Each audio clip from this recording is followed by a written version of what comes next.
Grace and peace to you. This is yours truly, once again, Bishop Bowser coming at you. Just want to share with you an experience that I had. What triggered the thought of this experience was I saw a post where it's talking about snakes, and it was showing someone stabbing you in the back, right? And it triggered a thought about snakes, right? And something that the Lord revealed to me and showed me about 10 years ago, right? I was at church, and it was prayer time, and there was this person, this individual that I was concerned about, and I was trying to help, being a pastor. But it was very difficult and challenging, to help this person. And so I was praying for this individual, and when I got on my knees and I started praying, I really don't know if it was a vision or went into a trance, but I do know that I went out, right? And I saw this snake, and I didn't know what kind of snake it was. It kind of looked like a rattlesnake, but so my eyes was roaming down the body of the snake to go to its tail to see if there was a rattler there.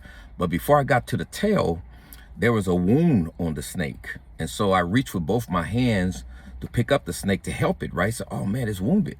And when I went to pick it up to help it, the snake raised up its head and was getting ready to bite me.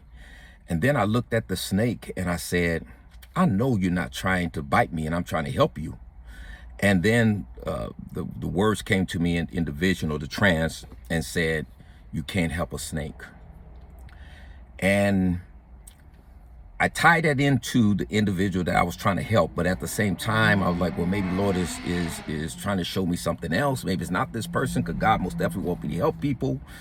And I think it was for about a year, I struggled in trying to help this person. And the more I tried to help this person, the more and the more that I saw that what God had revealed to me was this person. This person was a snake, and you can't help them. No matter what you do, you can't help them. They're going to turn around and bite you, stab in the back, or whatever else they're going to do to betray you, and so on. So the moral of the lesson for me is that I wasted a lot of time walking in disobedience to God and not really taking God at his word, because I know his voice, but my thinking is that it was about something else and not this individual, because surely the Lord want me to help someone. But I learned the hard way that, the Lord was warning me about this individual, and even today, even 10 years later, still can't help this person. So, the moral of the story is that, pray about everything you do. Men, women ought to always pray and never give up. And listen to hear the voice of God. God will speak to you. There were times I was getting ready to get on my knees and pray for people, or pray about a situation. And before my knees hit the ground, God already answered the prayer, right?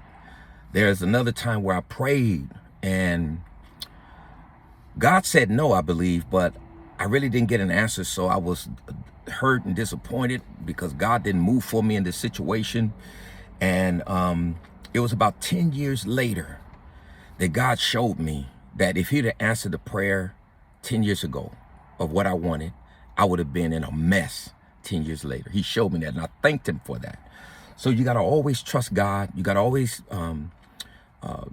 learn to hear the voice of God, so that you can always obey and follow through with what the Lord is saying, because God knows best. We see up to the corner, but God sees around the corner. All right, God bless you.